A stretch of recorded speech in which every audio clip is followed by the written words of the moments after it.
Hi, Dave here. This is my first ever video blog, and for my Basic Bobath course, which I'm doing for 2 weeks in central London in Homerton Hospital. Just to show you my lovely abode for the next couple of weeks. Bit of bunk bed action going on here. Staying at my brother's house for the 2 weeks, so going to be fun journeying into central London every day, but all worth it, I'm sure. So this is just to introduce what I'm hoping to achieve from the course, sort of main objectives and things that I'll hope to get out of it. So I mean, a key thing I'm hoping obviously to improve is my knowledge, understanding of neurophysiology, and being able to link that into obviously assessment of patients and then ongoing treatment as well.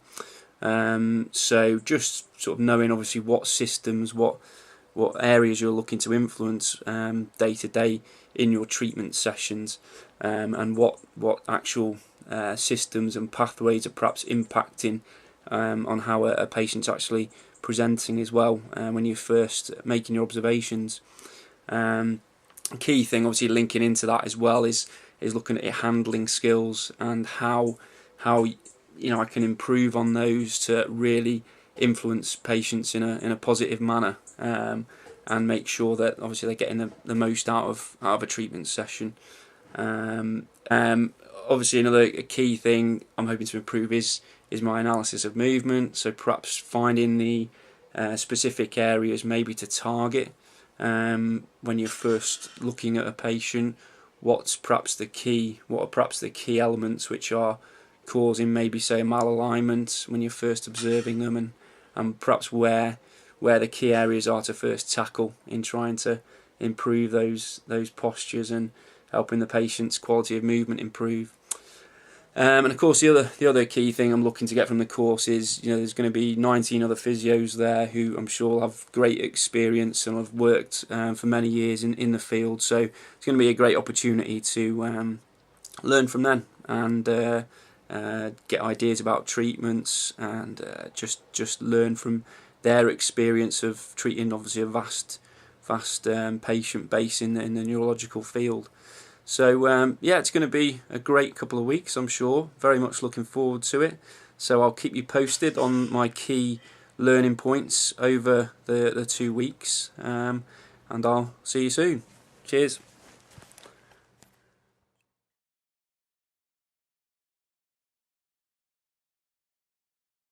63-year-old gentleman who'd suffered a right-sided stroke in 2017. Basically, having spoke to him about the key things that he wanted to achieve, he first of all identified he wanted to go back to shooting with his friends, which is a bit of a challenge given the sort of lack of activity currently in his weaker arm. It was quite heavy, so we decided we'd better steer away from that. And maybe that could be something in the future, depending on what activity we get out of his weaker arm and hemiplegic arm. So the other key thing that he loves doing is going off fishing, often with his sons or with other friends up in Scotland.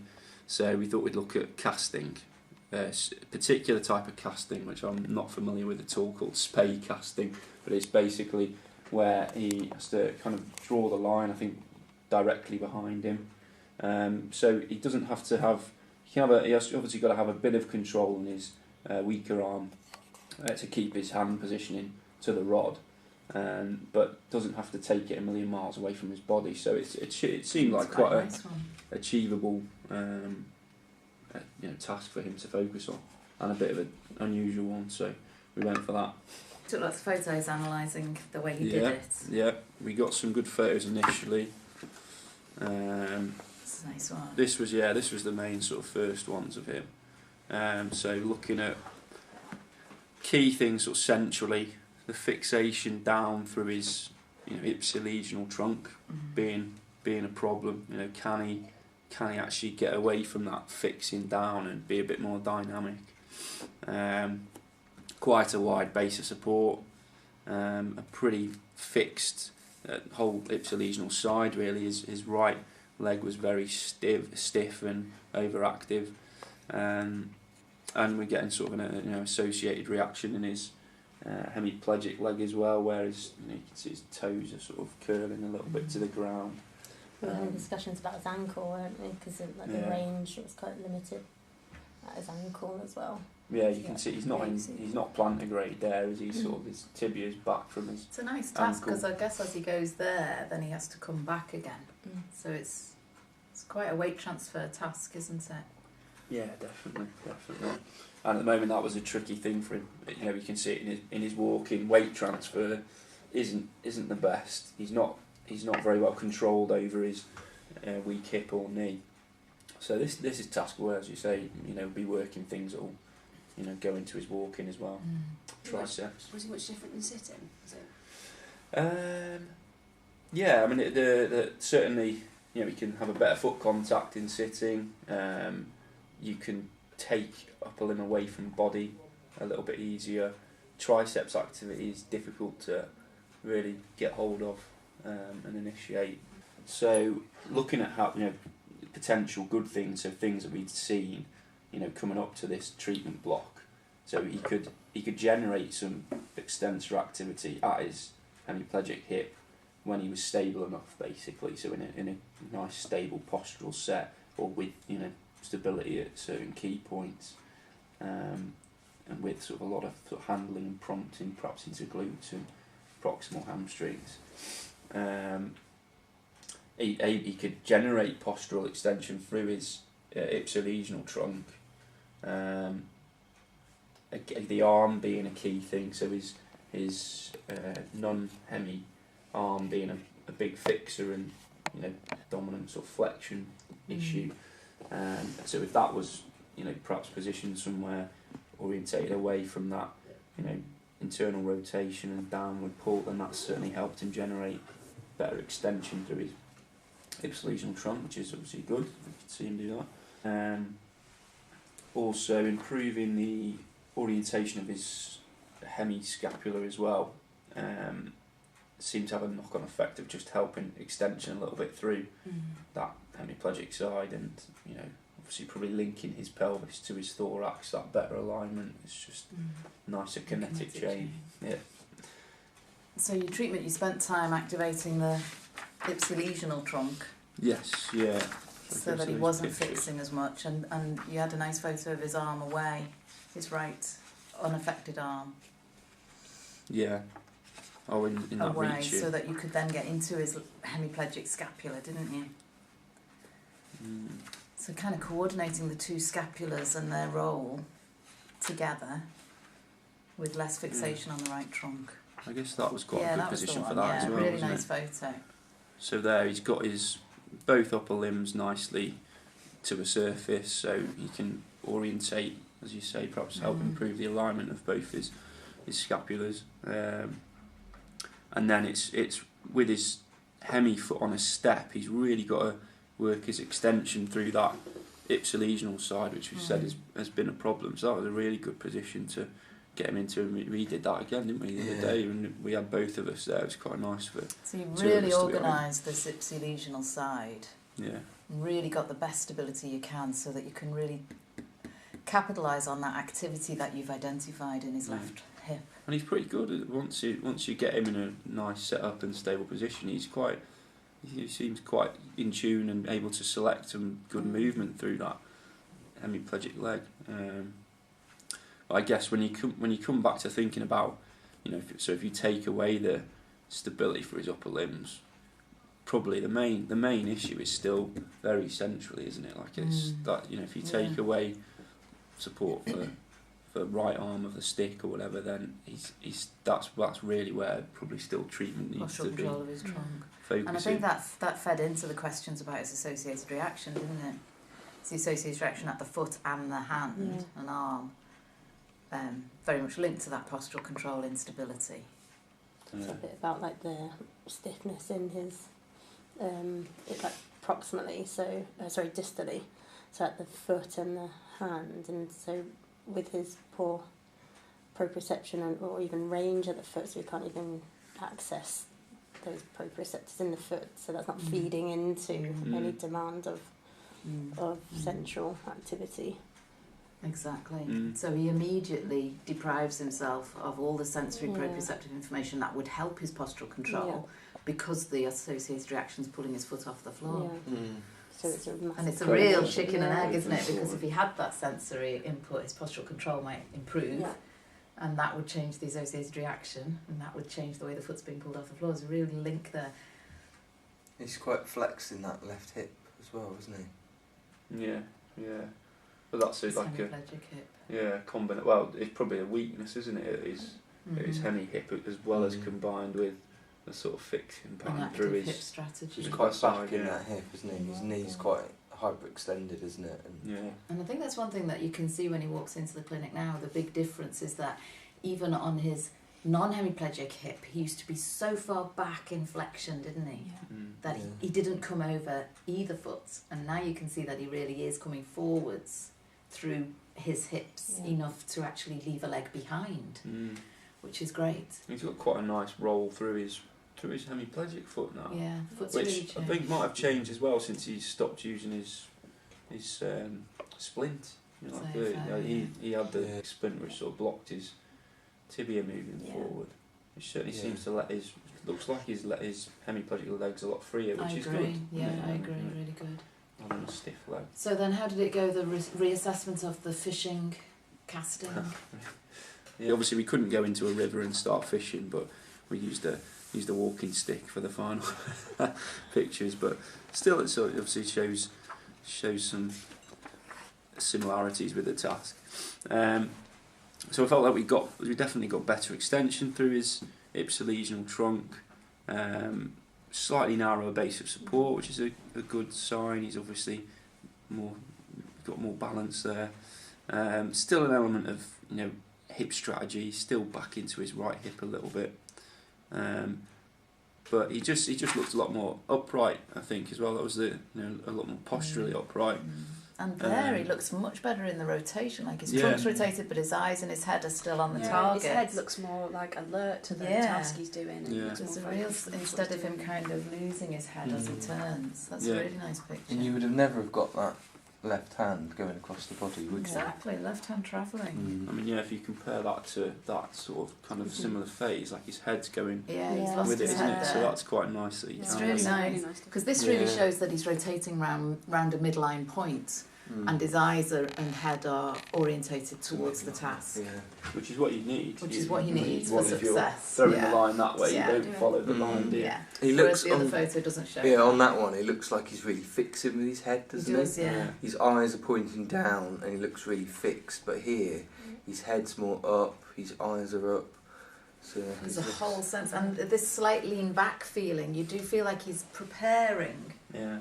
for the power, Is that whereas the other one he Does that didn't. show some development of his upper limb proprioception then as well? Because if within the first picture with him looking, is he needing to get that feedback of where his limbs Yeah, are? Whereas in the possibly, yeah. second Yeah, one good he's- point. Whereas now he's got more confidence that he knows where his arms Yeah. are. He doesn't need to look at them. yeah. That's a really good point for a task, isn't it? The proprioception required to enable you to stay targeted on a task. Very good. And is he successfully doing it out of sessions as well? He has been fishing, but he's tried to adapt to a one-handed fish. Is he? I said, "Oh, Stu, look, So he repeated it again after last week just to see how he was doing, and he's pretty So he's good, maintained. really. Actually, he's better than he was then, Yeah. definitely. And that's Yeah. a couple of months on now. But that's okay, isn't it? Him at least he's going out and least feels he's doing confident to be there Yeah. with the one hand, and Yeah. then he's slowly. But you're can still start working on to- the two hands. Yeah, I think that's absolutely really important because he enjoys the fishing. You can't wait until he's No. really Yeah. good with two hands, but to go out and do one-handed fishing, because there's a whole one-handed fishing association. He still couldn't have done one-handed fishing. Like He wouldn't a have had few the months basic ago. support and the Yeah. balance and the rotation, and then Yeah. to work towards the two-handed is a really exciting goal for him. Mm. Very good. Nice to take such a participation task into the physio. Hi, so this is to follow up my original vlog about my objectives and hopes for the Basic Bobath Course taught at Homerton Hospital. So I thought I'd go through the goals that I was hoping to achieve and just a couple of examples to sort of talk through some of the good experiences I had on the course. So the first key thing I talked about was broadening my knowledge of neurophysiology and the system's control, for movement in regards to sort of ongoing assessment and treatment of patients. So a good example, I think, of that was sort of the influence of the vestibular system, and certainly looking at working with patients and combining rotation and extension against gravity, and really providing some really good, strong information about verticality. So that was one clear system sort of that we were looking to modify and work our patients both during the course and my subsequent patient in my case study. Another example in my case study, the effect of the reticular spinal system and the fact that both you have descending fibres coming down both sides, so both ipsilesional and contralesional. Paying attention to the affected ipsilesional trunk also, working the extensor elements there to break any potential weakness and flexing patterns that might develop. The other key real area that I'd identified in my original vlog was looking at my handling skills and analysing my impact for basically movement of the patient, and obviously the influence on the system's control. So a key sort of area with regards to this was all around sort of postural orientation. I think sort of the real significance, importance of needing a good solid orientation to be able to have the stability to then gain some kind of postural control from that position there. To make it clear, an example, so we did lots of work into not only the intrinsics of the hand but also the intrinsics of the foot. So I thought that was quite a nice thing where we're looking to develop better posturing of the sort of distal limb, and therefore allowing a better orientation to the contact surface. So obviously then it's a spiral system of better orientation, better stability, and then better postural control, sort of all linking into the kinetic chain really. If we've got a better initial contact distally, then that can sort of feed forward up the system and provide that nice extensor pattern that we're looking to develop for someone to have a nice postural control in standing or stepping. So that was one nice thing. And also the key thing about handling was, I think Paul said, trying to make every sort of move that you do with a patient count. So it certainly makes sense when, in terms of going between and changing postural sets, often, we're trying to break patterns of flexion or fixation or fixing down.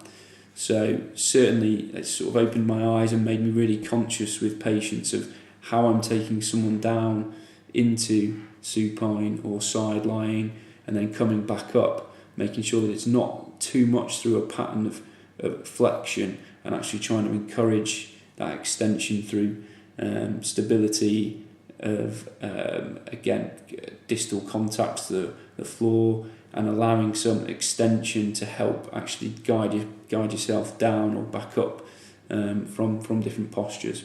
So those were sort of key things. And the course was excellent, run by two brilliant tutors with a wealth of experience. So highly recommend it to anyone who's looking to enhance their skills in neurology.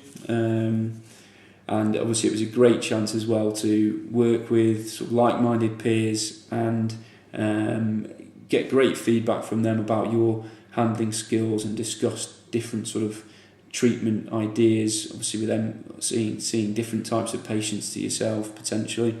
It was a very worthwhile course and highly recommend it. Okay, thanks.